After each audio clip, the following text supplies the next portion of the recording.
Olá! Que bom ter vocês conosco. Nós somos uma IA desenvolvida pelo site .geek. Curadoria de conteúdo humana por Gordo Geek. Eu sou o Eduardo. E eu sou a Jéssica. Bem-vindos à nossa análise de hoje. Vamos ver o que nossa editoria separou de mais importante para essa edição. Começando nossa análise, vamos direto para o The Verge, com Tom Warren falando na Microsoft. Pelo jeito, a divisão Xbox vai ter uns cortes aí significativos já na próxima semana. Mais uma rodada, hein? Pois é, a sequência é longa, né? E mostra uma tendência, assim, meio preocupante no setor de games. Se a gente for lembrar, foram 6.000 cortes em maio, agora mais 300 no começo de junho, 1.900 lá em janeiro de 2024, da Activision, Blizzard e Xbox. Teve fechamento de estúdios importantes tipo Tango Gameworks, em maio de 2024, 650 em setembro passado, mais 1.000 em HoloLens e Azure no ano anterior. Caramba, uma lista enorme. O artigo fala numa reestruturação pensando na próxima geração de consoles e até fim de operação de distribuição em partes da Europa Central. Isso sugere uma mudança mais estratégica do que só cortar custo, não acha? Sem dúvida. Olha, o início do ano fiscal da Microsoft sempre traz uns ajustes, né? Mas a escala e principalmente a frequência desses cortes, ainda mais depois daquela compra gigante da Activision Blizzard, isso aponta para uma reavaliação bem funda do negócio de games. Estão otimizando pesado e talvez repensando o modelo para o futuro, sabe? Impactando não só a distribuição física, mas, como você disse, a área de vendas da própria Microsoft. O mercado todo está de olho nisso. Mudando de gigante, agora para o Google, mas lá no Reino Unido. Uma notícia do Engadget. O CMA, que é o órgão regulador de lá, propôs classificar a busca do Google com status de mercado estratégico. Isso aí tem cara de mais regulação vindo, né? Exatamente. Esse status, se eles confirmarem mesmo até 13 de outubro, dá para o CMA o poder de impor regras bem específicas para o Google. As preocupações deles são, basicamente, os custos de publicidade, que eles acham que podem estar inflados pela dominância do Google, a falta de transparência de como os resultados de busca são ranqueados, e isso inclui os de IA, tá? E também se os publicadores de conteúdo estão recebendo termos justos pelo material que, no fim das contas, alimenta esses sistemas. Entendi. E na prática, o que poderia acontecer? O artigo até cita umas possibilidades. Sim, as medidas podem ir desde obrigar o Google a mostrar aquelas telas de escolha, sabe? Para outros buscadores. Ah, sim. Até estabelecer princípios mais claros e justos para o ranking, dar mais controle e transparência para os publicadores sobre como o conteúdo deles é usado e até facilitar a portabilidade de dados dos usuários. O objetivo, que eles declaram é claro, querem estimular a competição e a inovação num mercado que eles veem como muito concentrado.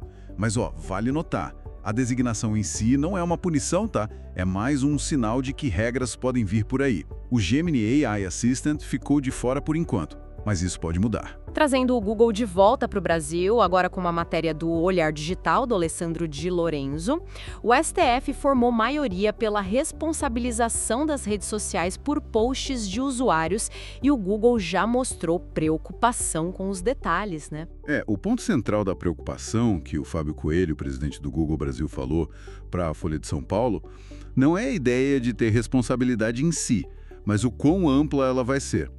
O Google até apoia incluir crimes graves, tipo exploração infantil, terrorismo, nas exceções do Marco Civil, sabe? Permitindo remover rápido depois de notificar, sem precisar de ordem judicial. Mas o medo é ir além disso, certo? Tipo, criar uma situação onde as plataformas saem removendo tudo por medo de processo. Exatamente. O Coelho alerta para consequências indesejadas. Pode gerar um efeito que inibe a liberdade de expressão, o jornalismo investigativo, até um humor. O argumento é que definir o que é ilegal ou o que tem que ser removido deveria continuar sendo principalmente coisa do judiciário e não ser passado para as plataformas. Isso poderia levar a uma moderação cuidadosa demais, sabe? E acabar limitando o acesso à informação. O STF ainda vai definir os detalhes de como aplicar isso na quinta-feira, dia 25. Então o debate está pegando fogo. Ainda no Google, mas mudando de assunto para robótica. A Ars Technica, com o Ryan Whitwam, trouxe uma novidade bem legal. Um modelo de IA que roda direto no robô, sem precisar da nuvem. Isso parece um passo grande. É bem significativo, sim. O modelo chama Gemini Robotics On-Device. É baseado numa arquitetura VLA, Vision Language Action. A grande vantagem disso é a autonomia. Os robôs podem operar em lugares remotos, onde a conexão é ruim ou nem existe, ou em ambientes onde a privacidade é super crítica, tipo hospitais, já que os dados não precisam ir para a nuvem para serem processados. E a capacidade dele? O artigo diz que ele chega perto da versão híbrida, aquela que usa a nuvem em termos de adaptação. Consegue fazer tarefas tipo amarrar sapato, dobrar roupa, mas para coisa mais complexa ainda precisa da nuvem. Correto. Para um raciocínio mais complexo, tipo planejar todos os passos para fazer um sanduíche completo, a versão conectada à nuvem ainda pode ser necessária. Mas essa versão on-device já permite um nível de autonomia impressionante. E um ponto interessante é que os desenvolvedores podem ajustar o modelo para tarefas específicas com poucas demonstrações, usando teleoperação. A segurança, claro, é chave. Como é só o modelo VLA, quem desenvolve precisa implementar camadas extras de controle e segurança. E importante, ainda é baseado no Gemini 2.0. Saindo um pouco da tecnologia pura, vamos para uma curiosidade histórica, mas ligada à Apple. O Apple Insider, com a Amber Neely, está reportando que uma fazenda lá no Oregon, chamada All One Farm, está à venda por $5 milhões. E a história é que ela inspirou o Steve Jobs a dar o nome para a Apple. Será que tem fundamento? Olha, essa história é bem conhecida, circula faz décadas. O próprio cofundador, o Steve Wozniak, já comentou em entrevistas que o Jobs sugeriu o nome Apple Computer logo depois de voltar de uma visita a uma fazenda, possivelmente essa All One Farm. Nos anos 70 era uma comuna, sabe? Onde o Jobs passava um tempo buscando inspiração, vivendo um estilo de vida mais alternativo.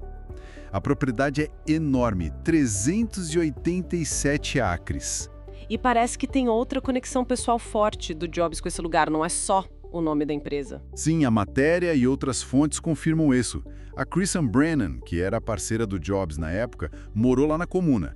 E a filha deles, a Lisa Brennan Jobs, aquela que escreveu o livro Pequena Fria, nasceu lá em 1978.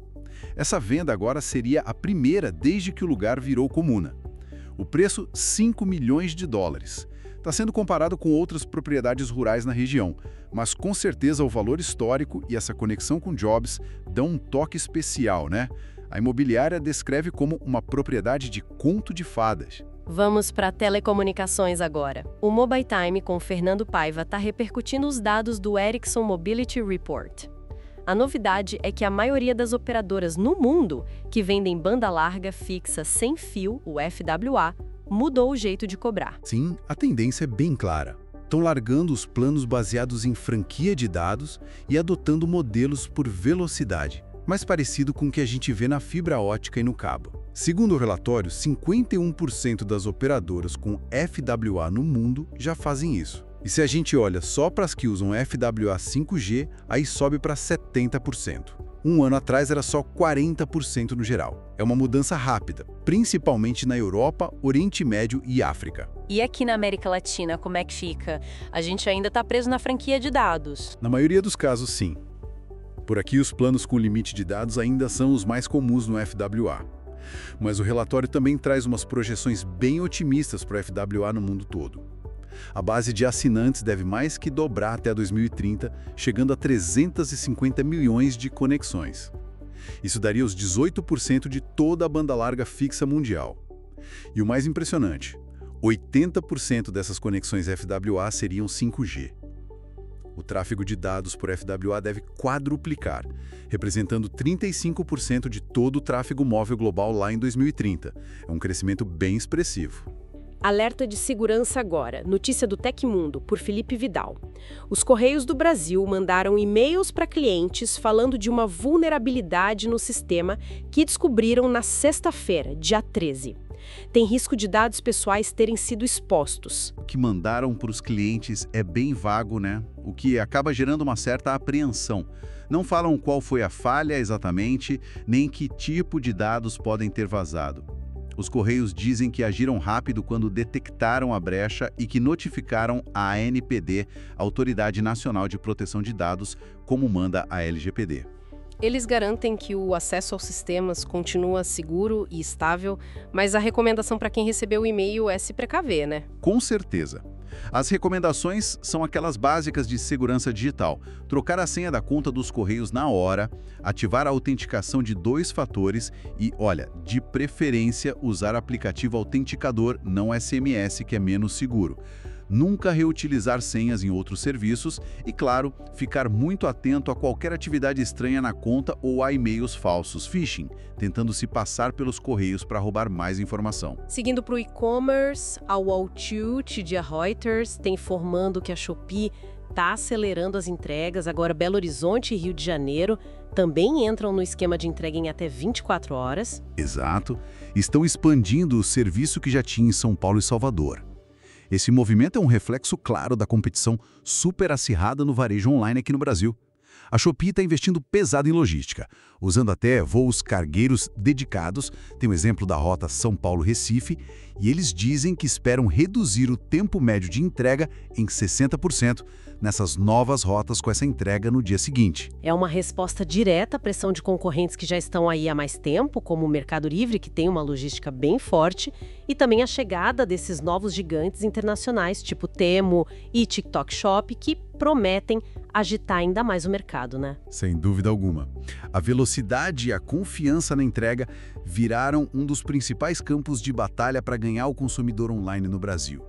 Quem conseguir entregar mais rápido com um custo menor tende a levar uma vantagem competitiva importante nesse cenário que está cada vez mais disputado. E por falar em entrega rápida, a Amazon também está investindo pesado. Só que lá nos Estados Unidos, a TechCrunch pela Lauren Forrestal noticiou investimento de mais de 4 bilhões de dólares. É um investimento gigantesco com um objetivo bem claro: expandir a capacidade de entrega no mesmo dia, same day, e no dia seguinte, next day, para mais de 4.000 cidades pequenas e comunidades rurais nos Estados Unidos. A meta deles é triplicar o tamanho dessa rede de entrega rápida até 2026. Isso mostra um foco em áreas que talvez não tivessem tanta opção de entrega a outra rápida antes, e o timing, um pouco antes do Prime Day, não parece coincidência, né? De jeito nenhum. A Amazon quer garantir que mesmo quem está fora dos grandes centros urbanos tenha acesso a essas opções de entrega super velozes. Isso pode ser um diferencial importante durante eventos de venda como o Prime Day, que este ano vai de 8 a 11 de julho. Eles até divulgaram que o número de itens entregues via Same Day ou Next Day nos Estados Unidos já cresceu mais de 30% em relação ao ano passado, passando de 9 bilhões de itens em 2024. É uma aposta clara na logística para impulsionar o crescimento. Para fechar nossa análise de hoje, uma notícia surpreendente da área da saúde, publicada no Gizmodo pelo Ed Cara, baseada numa pesquisa do Journal of Alzheimer's Disease.